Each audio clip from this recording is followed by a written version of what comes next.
Good afternoon વિદ્યાર્થી મિત્રો, Saint જ્યુઇસ school આદિપુરના ઈ ક્લાસીસમાં આપ સૌનું હાર્દિક સ્વાગત છે। ધોરણ 6 એનસીઆરટી ગણિત પ્રકરણ 5 પાયાના આકારોની સમજૂતી। આ વિડીયોમાં આપણે આ પ્રકારના દાખલા શીખીએ। પ્રકરણ 5 પાયાના આકારોની સમજૂતી। તો વિદ્યાર્થી મિત્રો, પાયાના આકારોની સમજૂતીના આપણે સ્વાધ્યાયના દાખલા કરીએ એનાથી પહેલાં આપણે ઇમ્પોર્ટન્ટ પોઈન્ટ્સ જે છે આ પ્રકરણમાં મહત્ત્વના મુદ્દા જે છે એના વિશે આપણે થોડી માહિતી મેળવી લઈએ। તો સૌથી પહેલાં રેખાખંડ। તો રેખાખંડ કે જેને આપણે માપી શકીએ, જેના બે અંત્ય બિંદુઓ હોય, તો આ રેખાખંડ છે। અને આ રેખાખંડ જે છે એ રેખાનો એક ભાગ છે। તો રેખા અનંત સુધી વિસ્તરેલી હોય છે બંને બાજુથી, આપણે જાણીએ છીએ। તો આ જે છે ભાગ, આ રેખાખંડ કહેવાય છે। તો રેખાખંડ એ રેખાનો ભાગ છે। રેખાખંડના બે અંત્ય બિંદુઓ વચ્ચેનું અંતર એ રેખાખંડની લંબાઈ દર્શાવે છે। આ રીતે રેખાખંડ દોરેલું હોય તો આ બે અંત્ય બિંદુઓ, ધારો કે એ અને બી છે, આને તમે માપપટ્ટીથી મદદથી માપશો તો આ શું બતાવે છે? એની લંબાઈ બતાવે છે। રેખાખંડની લંબાઈ માપપટ્ટીથી માપી શકાય છે। રેખાખંડનું ચોક્કસ માપ કરવા દ્વિભાજક અને માપપટ્ટીનો ઉપયોગ વધુ ચોક્કસ માપ આપે છે। તો દ્વિભાજક તો તમારી પાસે હોય જ છે, માપ કંપાસ બોક્સની અંદર પરિકર અને દ્વિભાજક હોય છે ને। જો તમારે રેખાખંડનું વધારે ચોક્કસ માપન કરવું હોય તો તમારે દ્વિભાજકનો પણ ઉપયોગ કરવાનો। દ્વિભાજકની જે બંને અણીઓ છે તે તમારે રેખાખંડના બંને અંત્યબિંદુઓ પર મૂકવાનું અને તમારે માપપટ્ટી પર એની અણી હોય છે દ્વિભાજકની, એટલે તમારે એકદમ વ્યવસ્થિત ચોક્કસ માપ તમારે એની અંદર જોવાનું। ત્યારબાદ માત્ર અવલોકનથી રેખાખંડની લંબાઈનું અનુમાન થઈ શકે નહીં। આપણે દૂરથી તમે જુઓ ખાલી નજરથી કે નાનો છે કે મોટો છે, તો અનુમાનથી આપણે એનું માપ કહી શકીએ નહીં। હવે ધારો કે એક આ રેખાખંડ છે ને એક આ રેખાખંડ આપેલો છે, તો દૂરથી જોતાં આપણને બંને સરખા જ લાગે છે, પણ આપણે માપપટ્ટીથી માપન કરીએ તો બંનેનું માપ કેવું આવે? અલગ અલગ આવે। તો આપણે માત્ર અવલોકનથી અનુમાન કરી શકીએ નહીં। રેખાખંડના માપનમાં માપપટ્ટીની વધુ પડતી જાડાઈ ખોટું માપ આપી શકે છે। તો માપપટ્ટી જે છે એ ઝીણી લેવાની, બહુ જાડી માપપટ્ટી હોવી જોઈએ નહીં તો રેખાખંડના માપનમાં થોડું ફોલ્ટ આવી શકે છે, થોડું વ્યવસ્થિત માપ આવે નહીં, એટલે જાડાઈ જે છે વધારે હોવી જોઈએ નહીં। વળી આપણી આંખ પણ લંબ દિશામાં રાખીને માપન કરે તે જરૂરી છે। રેખાખંડની લંબાઈ માપવા માટે માપપટ્ટી કરતાં દ્વિભાજકનો વધુ ઉપયોગ સારો કહેવાય છે। તો તમે રેખાખંડ માપો તો માપપટ્ટી કરતાં તમારે દ્વિભાજકનો વધારે પડતો ઉપયોગ કરવાનો। દ્વિભાજકની બંને અણીઓ અને બંને અંત્યબિંદુઓ પર મૂકી અને પછી માપપટ્ટી પર બંને અણી મૂકી અને બરાબર તમારે માપ લઈ લેવાનું। રેખાખંડ એબી પર બિંદુ સી હોય તો એબી વત્તા સીબી બરાબર એબી થાય। તો આ રીતે કોઈ એક રેખાખંડ એબી આપેલું હોય, રેખાખંડ એબી અને અહીંયા આપેલું હોય બિંદુ સી, તો રેખાખંડ એસી અને રેખાખંડ સીબી આ બંનેનો સરવાળો કેટલો થાય? રેખાખંડ એબી જેટલો થાય। તો બંનેના માપનો જે સરવાળો છે એ કોના જેટલો થશે? રેખાખંડ એબી જેટલો થશે। કોઈપણ ત્રિકોણમાં બે બાજુના માપનો સરવાળો એ ત્રીજી બાજુના માપ કરતાં વધારે હોય છે। કોઈપણ ત્રિકોણ આપેલો હોય આપણને, ધારો કે એબીસી આપેલું છે, તો એમાં બે બાજુના માપ આપેલા હોય તો એ જે છે એ ત્રીજી બાજુના માપ કરતાં વધારે હોય છે। 3 ને 5 8, તો બે બાજુનો સરવાળો 8 એ 3 કરતાં વધારે છે, 3 ને 5 8, 8 એ 3 કરતાં વધારે છે, તો 3 ને 3 6, 6 એ 5 કરતાં વધારે છે। તો બે બાજુના માપનો સરવાળો એ હંમેશા ત્રીજી બાજુના માપ કરતાં વધારે હોય છે। ત્યારબાદ આપણે દિશાઓની વાત કરીએ તો 4 દિશાઓ તમને ખબર જ છે। તો મુખ્ય દિશાઓ 4 છે। ઉત્તર, અંગ્રેજીમાં એને નોર્થ કહેવાય એટલે એને એન વડે દર્શાવાય છે। દક્ષિણ, એને અંગ્રેજીમાં સાઉથ કહેવાય એટલે એને એસ વડે દર્શાવાય છે। પૂર્વ, અંગ્રેજીમાં એને ઈસ્ટ કહેવાય એટલે એને ઈ વડે દર્શાવાય છે। પશ્ચિમ, અંગ્રેજીમાં એને વેસ્ટ કહેવાય એટલે એને ડબલ્યુ વડે દર્શાવાય છે। તો પાસેની બે દિશાઓ કાટખૂણે હોય છે। હવે ધારો કે આ રીતે આપણે 4 દિશાઓ દર્શાવીએ, અહીંયા દર્શાવીએ પૂર્વ, તો એની સામે પશ્ચિમ, પછી અહીંયા દર્શાવીએ ઉત્તર, તો અહીંયા દર્શાવીએ દક્ષિણ। તો આ જે છે પાસેની બે દિશાઓ જે છે, પૂર્વ અને ઉત્તર પાસેની દિશા કહેવાય। તો અહીંયા કયો ખૂણો બને છે? કાટખૂણો। ઉત્તર અને પશ્ચિમ પાસપાસની દિશાઓ તો બને. અહીંયા કયો ખૂણો બને? કાટખૂણો. પશ્ચિમ અને દક્ષિણ પાસપાસની દિશાઓ છે તો અહીંયા કાટખૂણો બને. દક્ષિણ અને પૂર્વ પાસપાસની દિશાઓ છે તો અહીંયા પણ શું બને? કાટખૂણો બને. તો આમ પરસ્પર બે દિશાઓ જે છે પાસપાસની એ કાટખૂણો હોય છે. ઉત્તર દિશા અને પૂર્વ દિશા વચ્ચે, પૂર્વ દિશા અને દક્ષિણ દિશા વચ્ચે, દક્ષિણ દિશા અને પશ્ચિમ દિશા વચ્ચે, પશ્ચિમ દિશા અને ઉત્તર દિશા વચ્ચે કાટખૂણો છે, એટલે કે 90 નો ખૂણો છે. ઘડિયાળના કાંટાનું 2 કાટખૂણા જેટલું ફરવું એટલે 1 સરળ કોણ જેટલું ફરવું. તો ઘડિયાળના કાંટા જે છે આ રીતે, ધારો કે ઘડિયાળના કાંટા આપેલા હોય, આ ઘડિયાળના કાંટાની અંદર આપણે ધારો કે આ રીતે ઘડિયાળ દોરીએ. હવે એની અંદર આપણે એક નાનો કાંટો અને એક મોટો કાંટો, મિનિટ કાંટો અને સેકન્ડ કાંટો દર્શાવીએ તો આ રીતે 3 વાગ્યા કહેવાય. તો આ 90નો ખૂણો બને છે આ રીતે 12 વાગે. હવે 2 કાટખૂણા એટલે હવે ખૂણો ક્યાં આવી ગયો? કાંટો ક્યાં આવી ગયો? સીધું બરાબર 9 ઉપર. તો આ રીતે જ્યારે બનશે તો એ કયું હશે? સરળ કોણ હશે. 2 કાટખૂણા બનશે એટલે સરળ કોણ બનશે. તો એનું માપ કેટલું હશે? સરળ કોણનો 180 અંશનું હશે. તો ઘડિયાળના કાંટાનું 2 કાટખૂણા જેટલું ફરવું એટલે સરળ કોણ જેટલું ફરવું એમ કહેવાય. ઘડિયાળના કાંટાનું 1 ચક્ર 1 પરિભ્રમણ છે. તો ઘડિયાળનો કાંટો જે છે આ રીતે આમ આખો 1 ચક્ર આમ આખો ફરીને પાછો 12 પર આવે છે તો એને શું કહેવાય? 1 પરિભ્રમણ કહેવાય. ઘડિયાળના કાંટાના 1/4 પરિભ્રમણ એટલે 1 કાટખૂણો. જુઓ આ રીતે ઘડિયાળનો કાંટો જો જોઈએ આપણે તો ઘડિયાળનો કાંટો ધારો કે અહીંયા મધ્યબિંદુ લઈએ અને આ એક કલાક કાંટાને અહીંયા રાખીએ, મિનિટ કાંટાને 12 પર રાખીએ તો જુઓ 3 ઉપર છે અને અહીંયા 12 ઉપર છે તો 1/4 પરિભ્રમણ કહેવાય. 1/4 પરિભ્રમણ એટલે 1 કાટખૂણો બરાબર. હવે અહીંયાથી અહીંયા સીધું આવી જાય, 6 ઉપર આવી જાય મિનિટ કાંટો તો 1 કાટખૂણો અહીંયા થયો, 1 કાટખૂણો અહીંયા થયો તો આ બીજો કાટખૂણો. તો 1/2 પરિભ્રમણ એટલે સરળ કોણ બનશે. અને સંપૂર્ણ પરિભ્રમણ જે છે તો 1 પરિભ્રમણથી સંપૂર્ણ ખૂણા જે બનશે. આ રીતે આખો સંપૂર્ણ થશે તો સંપૂર્ણ ખૂણા એને કહેવાય. તો આમ ઘડિયાળના કાંટાનું 1 ચક્ર 1 પરિભ્રમણ કહેવાય. ઘડિયાળના કાંટાનું 1/4 પરિભ્રમણ એ 1 કાટખૂણો કહેવાય. 1/2 પરિભ્રમણ એટલે સરળ કોણ. સરળ કોણની અંદર કેટલા કાટખૂણા હશે? 2 કાટખૂણા હશે અને એનું માપ કેટલું હશે? 180 અંશનું હશે. અને 1 પરિભ્રમણથી રચાતો ખૂણો એ સંપૂર્ણ કાટખૂણો કહેવાય છે. ત્યારબાદ આપણે વાત કરીએ ઘડિયાળમાં કાંટાનું 1 ચક્ર એ 1 કાંટો છે. ઘડિયાળના કાંટાની અંદર 1 ચક્ર ફરે તો એ શું કહેવાય? 1 કાંટો કહેવાય. તો 1/4 ઓછું પરિભ્રમણ એ લઘુકોણ કહેવાય. કારણ કે 1/4 એટલે તો 1 કાટખૂણો એટલે કે 90 અંશનું થઈ જાય. અને લઘુકોણ કેટલો હોય? 90 અંશથી નાનો હોય. તો 1/4 ઓછું ફરે તો એ શું કહેવાય? લઘુકોણ કહેવાય. અને 1/4 આંટા જેટલું પરિભ્રમણ કરે તો 1 કાટકોણ કહેવાય. 1/4 જેટલો કાંટો પરિભ્રમણ કરે તો એને શું કહેવાય? કાટકોણ કહેવાય. પછી 1/4 વધારે અને 1/2 ઓછું. 1/4 એટલે 90 અંશ થઈ ગયું બરાબર. 1/2 એટલે તો 180 અંશ થઈ ગયું અને એનાથી ઓછું કીધું છે તો એટલે ગુરુકોણ કહેવાય. કારણ કે 90 અંશથી 180 અંશ વચ્ચેના માપના ખૂણાને શું કહેવાય? ગુરુકોણ કહેવાય. તો 1/4 વધારે એટલે કે 90 અંશથી વધારે અને 1/2 ઓછું પરિભ્રમણ હશે એને શું કહેવાય? ગુરુકોણ કહેવાય. અને 1/2 આંટાનું પરિભ્રમણ એટલે સરળ કોણ. 1/2 ની અંદર કેટલા 1/4 આવે? 2 1/4 આવે. અને 1/4 એટલે 1 કાટખૂણો અને 2 કાટખૂણા એટલે સરળ કોણ. તો 1/2 આંટાનું પરિભ્રમણ એટલે સરળ કોણ બનશે. અને 1/2 વધારે જ્યારે થઈ જશે એટલે કે 90 અંશથી વધારે થશે, 180 અંશથી વધારે થશે ત્યારે એને શું કહેવાશે? પરિભ્રમણ કોણ કહેવાશે. તો 1/2 આંટા એટલે 180 અંશનો ખૂણો બનશે એટલે એ સરળ કોણ બનશે. પણ 180થી વધારે થઈ જશે તો એને શું કહેવાશે? પ્રતિબિંબ કોણ કહેવાશે. એટલે કે 180 અંશથી વધારે જ્યારે પરિભ્રમણ કરશે તો ત્યારે એને પ્રતિબિંબ કોણ કહેવાશે. ત્યારબાદ કોઈ પણ ખૂણાનું માપ કોણ માપકથી આપણે માપી શકીએ છીએ, જે આપણે જાણીએ છીએ.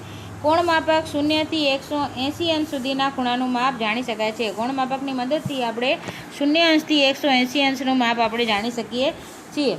લઘુકોણનું માપ 90 અંશથી ઓછું, કાટખૂણાનું માપ 90 અંશ અને ગુરુકોણનું માપ 90 અંશથી 180થી ઓછું હોય છે. સરળ કોણનું માપ 180 અંશ હોય છે અને પ્રતિબિંબ કોણનું માપ 180થી વધારે હોય છે. ત્યારબાદ ઘડિયાળમાં ક્રમિક બે અંકો વચ્ચે ઘડિયાળના કાંટા વડે બનતો ખૂણો છે 360 અંશ ભાગ્યા 2 બરાબર 30 અંશ. તો દરેક બે અંકો વચ્ચે જે ખૂણો બને છે એ કેટલાનો હોય છે? 30 અંશનો હોય છે. કુલ પરિભ્રમણ એટલે આ 360 અંશનો અને કેટલા અંદર હોય છે કાપા? 12 કાપા હોય છે. તો 360 અંશ ભાગ્યા 12 કરશું તો આપણને કેટલા મળશે? 30 અંશ મળશે. તો આમ ઘડિયાળના બે અંકો વચ્ચે ઘડિયાળના કાંટા વચ્ચે બનતો ખૂણાનું માપ કેટલું હશે? 30 અંશ હશે. ઘડિયાળના બે ક્રમિક જે અંકો છે 1 થી 2, 2 થી 3, 3 થી 4 બરાબર આવડે છે ને ઘડિયાળ જોતા? હા, તેમાં ઘડિયાળના કાંટા વડે બનતા ખૂણાનું માપ કેટલું હશે? 30 અંશ હશે. બે રેખાઓ એવી રીતે છેદે કે જેમના દ્વારા રચાતો ખૂણો 90 અંશ હોય તો આ રેખાઓ પરસ્પર લંબ રેખા કહેવાય. એનો સંકેત ઊંધો ટી છે. પોસ્ટકાર્ડની પાસેની બે ધાર પરસ્પર લંબ હોય છે. તો જુઓ વિદ્યાર્થી મિત્રો, આ રીતે જે છે એક ઊભો રેખાખંડ અથવા રેખા અને એક આડી રેખા. તો અહીંયા જે છે એ કાટખૂણો બને છે. તો આ બંને જે શું કહેવાય? પરસ્પર લંબ કહેવાય. રેખાઓની વાત કરીએ તો રેખા એલ અને રેખા એમ લઈ લઈએ આપણે. તો રેખા એલ અને એમ વચ્ચે અહીંયા કાટખૂણો બને છે, આ બાજુ કાટખૂણો બને છે, અહીંયા કાટખૂણો બને છે, અહીંયા કાટખૂણો બને છે. તો આ રીતે જેના દ્વારા રચાતો ખૂણો કાટખૂણો હોય તો એ રેખાઓ તો એલ અને એમ બંને કેવી રેખાઓ કહેવાય? પરસ્પર લંબ કહેવાય. અને આનો સંકેત છે ઊંધો ટી. તો રેખા એલ લંબ રેખા એમ દર્શાવવું હોય તો આપણે આ રીતે દર્શાવવાનો. ઊંધો ટી એ કોનો સંકેત છે? લંબ રેખાનો સંકેત છે. જેમ સરવાળાનો સંકેત આમ છે, ભાગાકારનો સંકેત આ છે, ગુણાકારનો સંકેત આમ છે, તેમ લંબનો સંકેત શું છે? ઊંધો ટી. તો એલ લંબ રેખા એમ એને વંચાય. પોસ્ટકાર્ડની જે બે ધાર છે પાસેની લંબ કહેવાય. ધારો કે આ એક પોસ્ટકાર્ડ છે તો આની જે પાસેની ધાર છે આ શું કહેવાય? અહીંયા કાટખૂણો બને, અહીંયા પણ કાટખૂણો બને, અહીંયા પણ કાટખૂણો બને, અહીંયા પણ કાટખૂણો બને. તો આ બે ધાર શું કહેવાય? પરસ્પર લંબ કહેવાય. ત્યાર પછી 3 રેખાખંડોની વાત કરીએ તો 3 રેખાખંડ વડે જે આકૃતિ બને છે બંધ આકૃતિ એને કહેવાય ત્રિકોણ. શું કહેવાય? એને ત્રિકોણ. આ રીતે 1, 2 અને 3 રેખાખંડથી આ બંધ આકૃતિ જે બની એને શું કહેવાય? ત્રિકોણ કહેવાય. હવે ત્રિકોણને 3 બાજુ 3 ખૂણા હોય છે. તો આ રીતે એક ત્રિકોણ દોરીએ A, B, C. તો ત્રિકોણને 3 બાજુઓ, તો બાજુ AB, બાજુ BC, બાજુ ACA અને ખૂણા 3, ખૂણો A, ખૂણો B, ખૂણો C, આ ત્રણેયના ખૂણા. તો આમ 3 બાજુ અને 3 ખૂણા હોય છે. બાજુઓને આધારે ત્રિકોણના કેટલા પ્રકાર છે તો જોઈએ. જે ત્રિકોણની 3 બાજુ સરખી ન હોય તેવા ત્રિકોણને શું કહેવાય? વિષમ બાજુ ત્રિકોણ કહેવાય. જેની એક પણ બાજુનું માપ સરખું ન હોય તેવા ત્રિકોણને કહેવાય વિષમ બાજુ ત્રિકોણ. ત્યાર પછી જે ત્રિકોણમાં 2 બાજુ સરખી હોય તેને કહેવાય સમદ્વિ બાજુ ત્રિકોણ. એટલે જે ત્રિકોણમાં 2 બાજુના માપ સરખા આપેલા હોય અને ત્રીજીના અલગ આપેલા હોય તેને કહેવાય સમદ્વિ બાજુ ત્રિકોણ. અને જે ત્રિકોણમાં 3 બાજુ સરખી હોય તેવા ત્રિકોણને કહેવાય સમબાજુ ત્રિકોણ. આ રીતે ત્રિકોણ આપેલો હોય તો આનું માપ પણ 3, આ બાજુનું માપ પણ 3, આ બાજુનું માપ પણ 3, ત્રણેય બાજુના માપ સરખા હોય તો એને શું કહેવાય? સમબાજુ ત્રિકોણ. ત્યાર પછી ખૂણાના આધારે ત્રિકોણના પ્રકાર.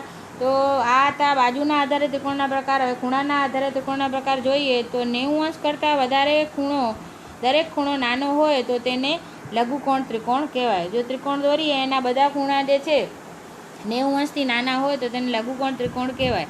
જો ત્રિકોણમાં કોઈ એક ખૂણો કાટખૂણો હોય તો તેને કાટકોણ ત્રિકોણ કહેવાય. તે ખૂણા આપેલા હોય એમાં કોઈ પણ એક ખૂણો જે છે એ કાટખૂણો હોય 90 અંશનો હોય તો આપેલા ત્રિકોણને કયો ત્રિકોણ કહેવાય? કાટકોણ ત્રિકોણ કહેવાય. જો ત્રિકોણમાં કોઈ એક ખૂણો 90 અંશ કરતાં વધુ હોય, 90 કરતાં મોટો માપ હોય તો તેવા ત્રિકોણને શું કહેવાય? ગુરુકોણ ત્રિકોણ કહેવાય. કોઈ પણ ત્રિકોણમાં ઓછામાં ઓછા 2 લઘુકોણ હોય જ છે. એ યાદ રાખવાનું છે તમારે. કોઈ પણ ત્રિકોણ હોય તેમાં ઓછામાં ઓછા કેટલા લઘુકોણ હોય? 2 લઘુકોણ તો હોય જ છે. હવે ચતુષ્કોણની વાત કરીએ તો ચતુષ્કોણ એ 4 બાજુ ધરાવતો બહુકોણ છે. બહુકોણ એટલે રેખાખંડો દ્વારા બનતી બંધ આકૃતિ જે છે, બંધ વક્ર જે છે એને શું કહેવાય? બહુકોણ કહેવાય. તો જુઓ 4 બાજુઓ છે. બાજુ AB, બાજુ BC, બાજુ CD અને બાજુ DA. તો આ રીતે 4 બાજુઓ ધરાવતો જે બંધ બહુકોણ છે એને શું કહેવાય? ચતુષ્કોણ કહેવાય. જે ચતુષ્કોણમાં સામસામી બાજુઓ સમાંતર હોય તેને સમાંતર બાજુ ચતુષ્કોણ કહેવાય. તો આ રીતે ચતુષ્કોણ દોરેલો હોય તો આ બંને સામસામેની બાજુઓ કહેવાય, આ બે સામસામેની બાજુઓ કહેવાય. તો આ રીતે સમાંતર એટલે ક્યાંય છેદે નહીં અને આગળ સુધી ગમે ત્યાં સુધી લંબાવી જાઓ, ક્યાંય ન છેદે તેને શું કહેવાય? સમાંતર. તો સામસામેની બાજુ સમાંતર હોય તેવા ચતુષ્કોણને શું કહેવાય? સમાંતર બાજુ ચતુષ્કોણ કહેવાય. જે સમાંતર બાજુ ચતુષ્કોણની ચારે બાજુ સરખી હોય તેવા ચતુષ્કોણને શું કહેવાય? સમબાજુ ચતુષ્કોણ કહેવાય. એની બધી બાજુઓના માપ સરખા હોય જે ચતુષ્કોણમાં, તો એને સમબાજુ ચતુષ્કોણ કહેવાય. જે ચતુષ્કોણની ચારે બાજુઓ સરખી અને ચારે ખૂણા કાટખૂણા હોય, ચારે બાજુઓના માપ પણ સરખા હોય અને એના બધા ખૂણા પણ કેવા હોય? 90 અંશના હોય, કાટખૂણા હોય, તો એને શું કહેવાય? ચોરસ કહેવાય. તો ચોરસ પણ ચતુષ્કોણ છે. ચાર બાજુઓ ચાર ખૂણા છે એટલે ચતુષ્કોણ છે. જે ચતુષ્કોણની સામસામેની બાજુઓ સરખી અને ચારે ખૂણા કાટખૂણા હોય તેને લંબચોરસ કહેવાય.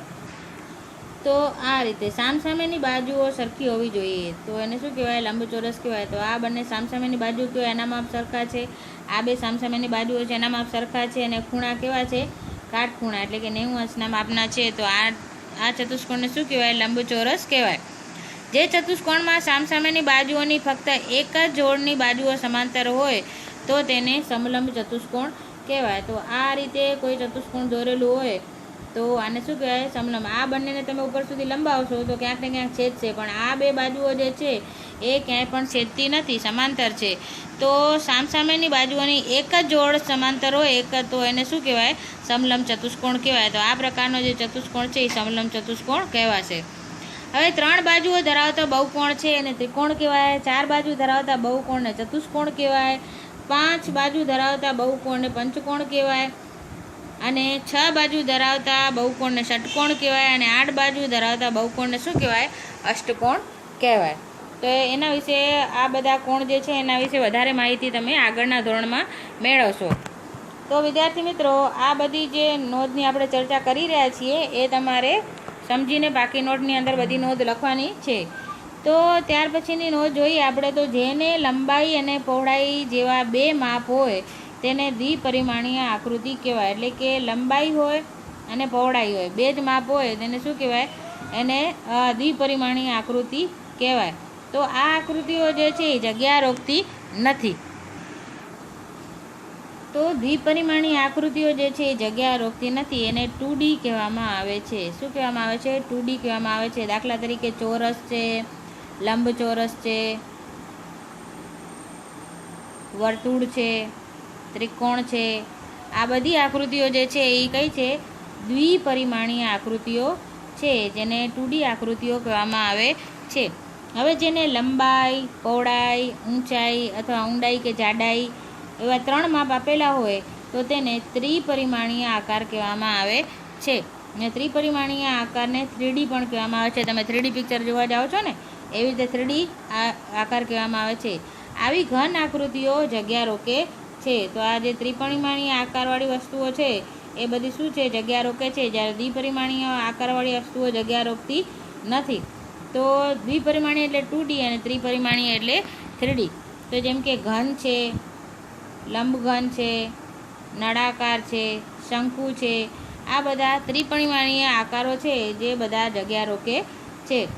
કેટલાક ત્રિપરિમાણીય આકારો ફલક, ધાર અને શિરોબિંદુ ધરાવે છે. તો ફલક ધરાવે છે, ધાર ધરાવે છે, શિરોબિંદુ ધરાવે છે. તો વિદ્યાર્થી મિત્રો, અત્યારે તમારે નામ યાદ રાખવાનું છે. આગળના ધોરણમાં તમે એના વિશે વધારે ડિટેલમાં માહિતી મેળવશો. પછી ઘનને સપાટી છે તેને ફલક કહેવાય છે. જે સપાટી છે એને શું કહેવાય? એને ફલક કહેવાય. ઘનને 2 સપાટી મળે છે તેને ધાર કહેવાય છે. આ ધારો જે બિંદુમાં મળે તેને શું કહેવાય? શિરોબિંદુ કહેવાય. ત્રિપરિમાણીય પ્રિઝમનો આધાર ત્રિકોણ છે. પિરામિડનો આધાર ચોરસ કે લંબચોરસ છે. તો પિરામિડનો આધાર કોણ છે? ત્રિકોણ.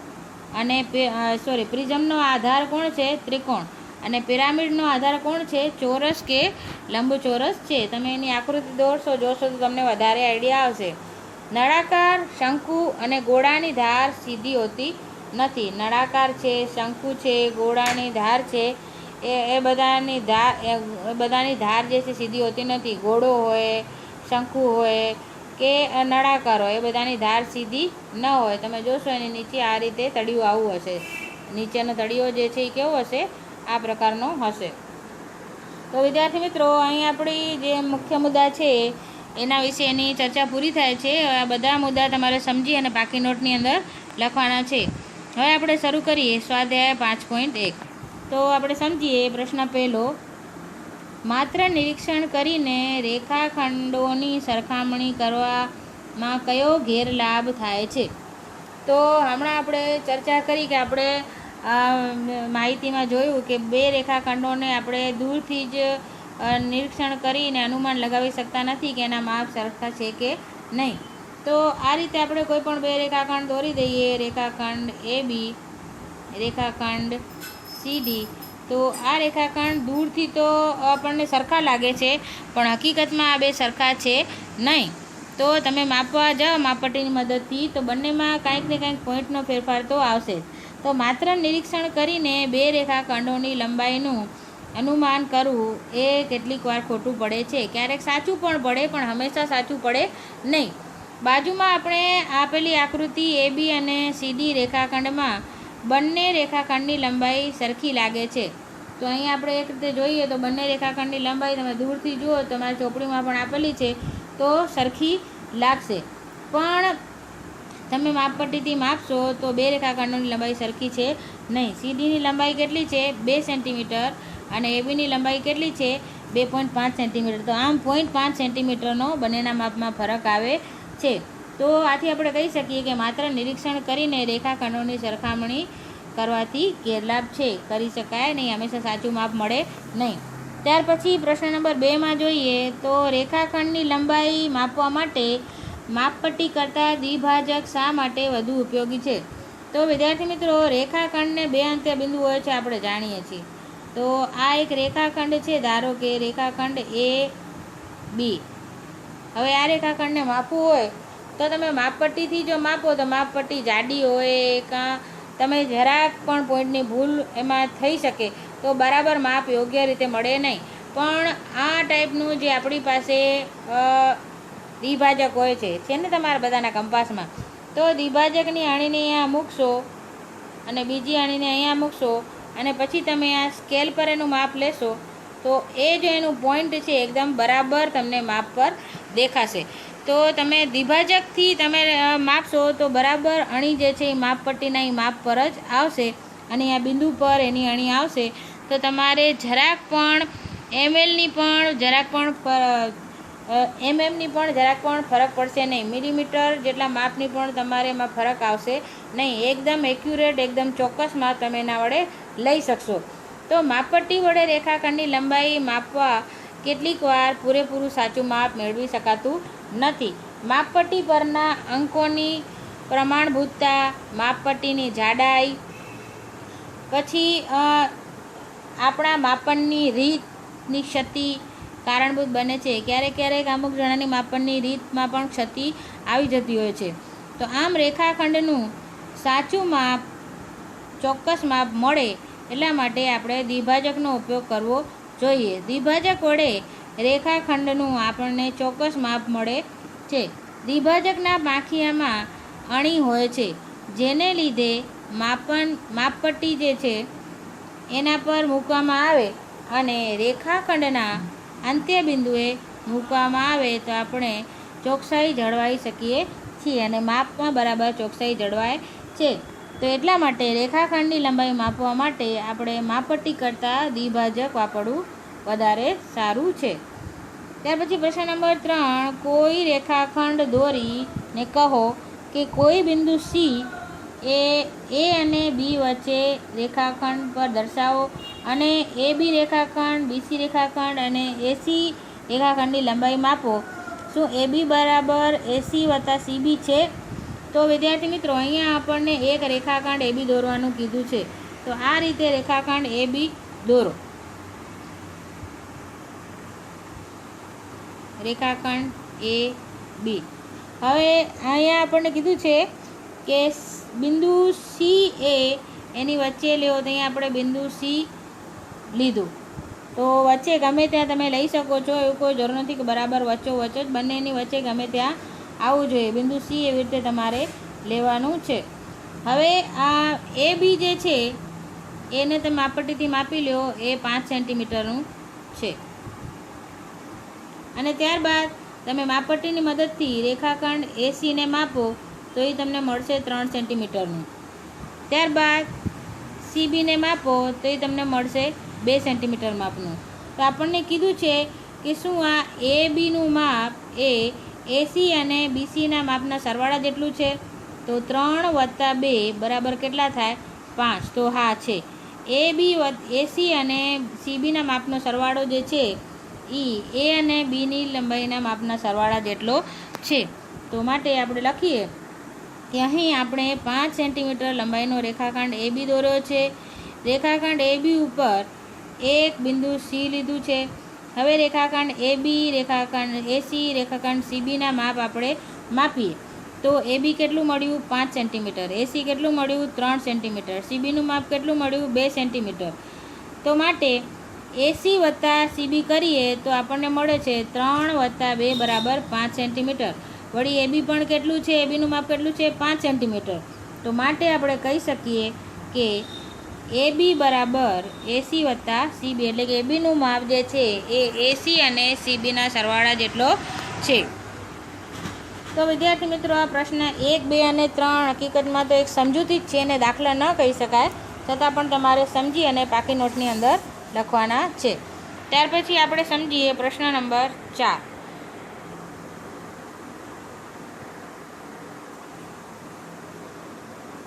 પ્રશ્ન નંબર 4માં રેખા પર 3 બિંદુઓ એ, બી અને સી છે. જો એ બી બરાબર 5 સેન્ટીમીટર, બીસી બરાબર 3 સેન્ટીમીટર અને એસી બરાબર 8 સેન્ટીમીટર હોય તો કયું બિંદુ બાકીના બેની વચ્ચે છે? તો વિદ્યાર્થી મિત્રો, અહીં આપણે દોરીએ તો સૌથી પહેલાં 8 સેન્ટીમીટર માપનો આપણે દોરીએ રેખાખંડ એસી. તો માપપટ્ટીની મદદથી 8 સેન્ટીમીટર માપનો રેખાખંડ એસી જે છે આ રીતે દોરો. એનું માપ કેટલું છે? 8 સેન્ટીમીટરનું છે. ત્યાર પછી આપણે કીધું છે કે એ બી જે છે એ 5 સેન્ટીમીટરનું છે. તો એથી શરૂ કરો અને 5 સેન્ટીમીટરનું માપ લ્યો તો ત્યાં કયું બિંદુ આવે છે? બી બિંદુ આવશે.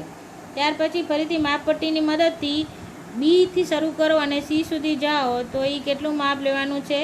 3 સેન્ટીમીટરનું લેવાનું છે. તો આ થઈ ગયું તમારું 5 સેન્ટીમીટરનું એ બી અને બીસી થઈ ગયું 3 સેન્ટીમીટરનું. તો તમે આકૃતિ પરથી જોઈ શકો છો કે એ અને સી જે છે એ 8 સેન્ટીમીટર માપ છે, એ બી જે છે એ 5 સેન્ટીમીટર માપ છે, બીસી જે છે એ 3 સેન્ટીમીટર માપ છે. આ બંનેનો સરવાળો કેટલો થાય છે? 8 સેન્ટીમીટર થાય છે. 5 + 3 બરાબર 8 સેન્ટીમીટર થાય છે. તો તમે આકૃતિ પરથી જોઈને જાતે જ કહી શકશો કે આપેલી માહિતી પ્રમાણે કયું બિંદુ વચ્ચે આવે છે? બી બિંદુ એ અને સી બિંદુની વચ્ચે આવે છે.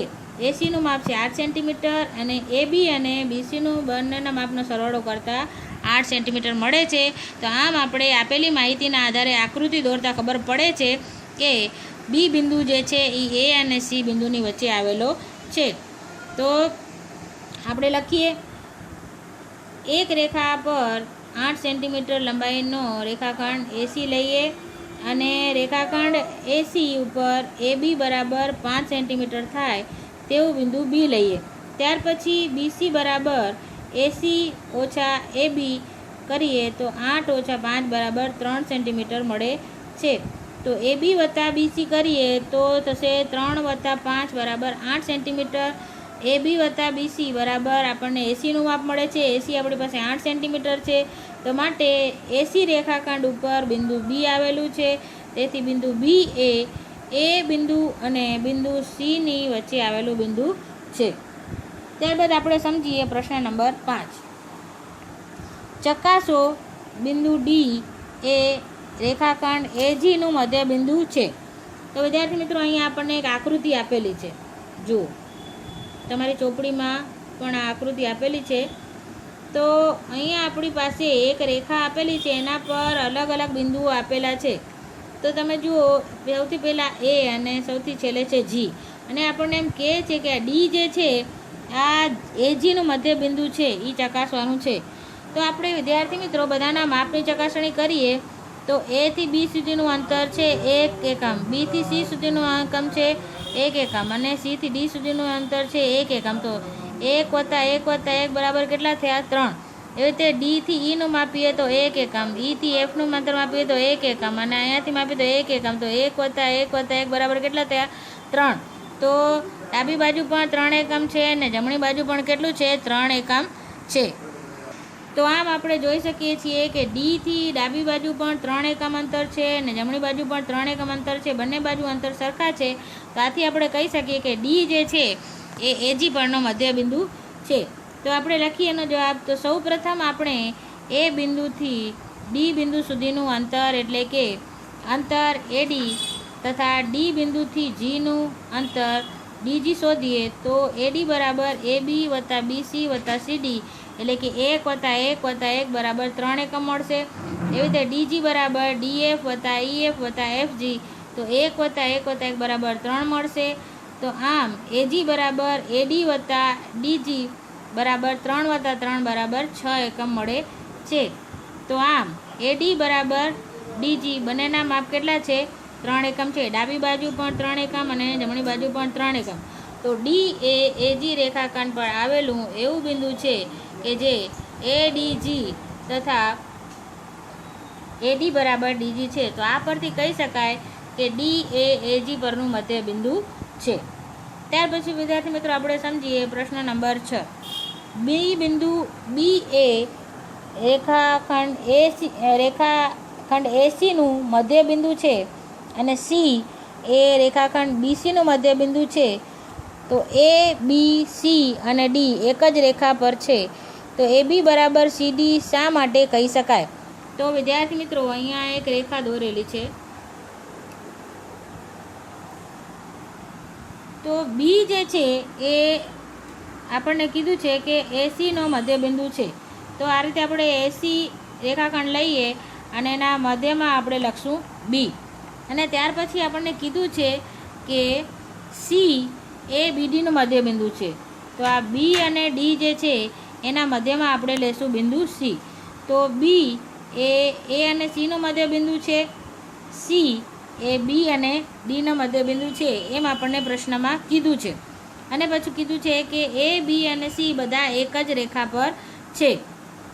તો બિંદુ એ બી સી ડી એક જ રેખા પર આવેલા છે. તમે જોઈ શકો છો બિંદુઓ જે છે આ બધા એક જ રેખા પર આવેલા છે અને બી એ એસીનું મધ્ય બિંદુ છે. તો આપણે કહી શકીએ કે એ બી અને સીડીનું માપ કેવું છે? સરખું છે. આપણે લખી શકીએ એ બી બરાબર સીડી, એ બી બરાબર બીસી. આપણે શું લખી શકીએ? એ બી બરાબર બીસી. એવી જ રીતે સી એ એડીનું મધ્ય બિંદુ છે. તો એના માટે આપણે લખી શકીએ બીસી બરાબર સીડી. તો આમ એ બી બરાબર બીસી છે, એ બી બરાબર બીસી છે, બીસી બરાબર સીડી છે. તો આના પરથી આપણે કહી શકીએ કે એ બી બરાબર સીડી છે. બંનેના માપ કેવા છે? સરખા છે. એ બી અને સીડીનું માપ કેવું છે? સરખું છે. આથી આપણે એમ કહી શકીએ. ત્યાર પછી આપણે સમજીએ પ્રશ્ન નંબર 7.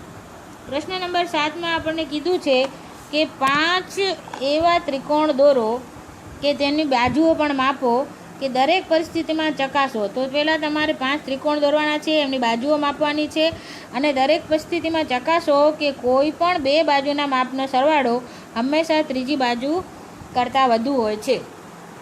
તો આ કોઈ પણ તમે 5 ત્રિકોણ દોરો અને દરેકનું તમે માપન કરો અને એમને બાજુઓના માપ પણ આપી દો. તો અહીંયા આપણે પહેલો ત્રિકોણ જોઈએ, ત્રિકોણ એ બી સી. તો અહીંયા તમે જોઈ શકો છો ત્રિકોણ એબીસીમાં બાજુ એબીનું માપ છે 3 સેન્ટીમીટર, બીસીનું માપ છે 2 સેન્ટીમીટર અને એસીનું માપ છે 4 સેન્ટીમીટર. તો આપણે જોઈએ કોઈ પણ બે બાજુ એટલે કઈ બાજુ એ બી અને બીસીનો સરવાળો કરીએ તો એસી કરતાં વધારે આવવો જોઈએ, એસી અને બીસીનો સરવાળો કરીએ તો એ બી કરતાં વધારે આવવો જોઈએ. એવી રીતે કોઈ પણ તમે બે બાજુનો સરવાળો માપનો સરવાળો કરો તો એ ત્રીજી બાજુના માપ કરતાં કેવું હશે? વધારે હશે. એ આપણે ચકાસવાનું છે. તો આપણે ચકાસીએ ચલો.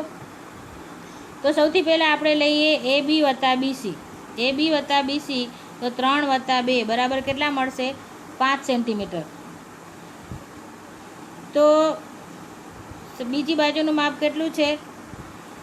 એસી કરતાં વધારે છે. એસીનું માપ કેટલું છે? 4 તો સરવાળો 5 આવ્યો એ 80 કરતાં વધારે છે.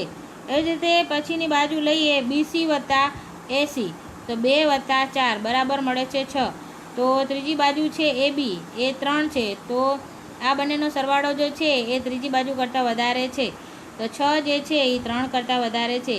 એના પછી લઈએ AB વત્તા AC બરાબર 3 વત્તા 4, તો ત્રીજી બાજુ કઈ છે BC, એનો માપ કેટલો છે 2, તો આમ 7 એ 2 કરતાં વધારે છે, તો આમ AB વત્તા AC એ મોટા છે BC કરતાં. તો આ પરથી આપણે કહી શકીએ કે કોઈ પણ બે બાજુના માપનો સરવાળો એ ત્રીજી બાજુના માપ કરતાં વધારે હોય છે. એક બીજી આકૃતિ જોઈએ આપણે, એમાં તમે જુઓ PQR ત્રિકોણ આપેલો છે, તો PQનું માપ છે 4.5 સેન્ટીમીટર, QRનું માપ છે 5.5 સેન્ટીમીટર અને PRનું માપ છે 6 સેન્ટીમીટર. તો આપણે ચકાસીએ. બે બાજુઓના માપ લઈએ તો PQ વત્તા QR લઈએ તો 4.5 અને 5.5નો સરવાળો થશે 10. તો ત્રીજી બાજુ PR છે, એનું માપ કેટલું છે 6 સેન્ટીમીટર, તો સરવાળો એ ત્રીજી બાજુ કરતાં વધારે છે, તો PQ વત્તા QR એ મોટા છે PR કરતાં. ત્યારબાદ QR અને PR લઈએ તો QRનું માપ છે 5.5 સેન્ટીમીટર અને આનું માપ છે 6 સેન્ટીમીટર, તો સરવાળો મળશે 11.5 સેન્ટીમીટર. જ્યારે ત્રીજી બાજુનું માપ કેટલું છે 4.5 સેન્ટીમીટર, તો માટે સરવાળો એ ત્રીજી બાજુના માપ કરતાં વધારે છે. ત્યાર પછી ત્રીજો સરવાળો જોઈએ તો QR વત્તા PR, તો ત્યાર પછી PR વત્તા PQ લઈએ તો 6 વત્તા 4.5 સેન્ટીમીટર, તો બંનેનો સરવાળો મળશે 10.5 સેન્ટીમીટર. ત્રીજી બાજુ કઈ છે QR, એનું માપ કેટલું છે 5.5 સેન્ટીમીટર, તો સરવાળો જે છે એ ત્રીજી બાજુના માપ કરતાં વધારે છે. તો વિદ્યાર્થી મિત્રો, બે ત્રિકોણની આકૃતિ દોરીને મેં સમજાવ્યું હોય, બાકીના 3 ત્રિકોણો તમારે જાતે દોરી અને એની ચકાસણી કરવાની છે કે બે બાજુના માપનો સરવાળો ત્રીજી બાજુના માપ કરતાં વધારે છે. તો આમ આપણે આના પરથી કહી શકીએ કે ત્રિકોણની કોઈ પણ બે બાજુના માપનો સરવાળો ત્રીજી બાજુના માપ કરતાં વધુ જ હોય છે. વિદ્યાર્થી મિત્રો, અહીં આપણો સ્વાધ્યાય 5.1 પૂરો થાય છે. તો આપણે જે મહત્ત્વના મુદ્દાની ચર્ચા કરી એ બધા તમારે બાકી નોટમાં લખવાના છે, અને સ્વાધ્યાય 5.1 તમારે દાખલા બરાબર સમજી અને બાકી નોટની અંદર બધા લખવાના છે. થેન્ક યુ વિદ્યાર્થી મિત્રો, ટેક કેર.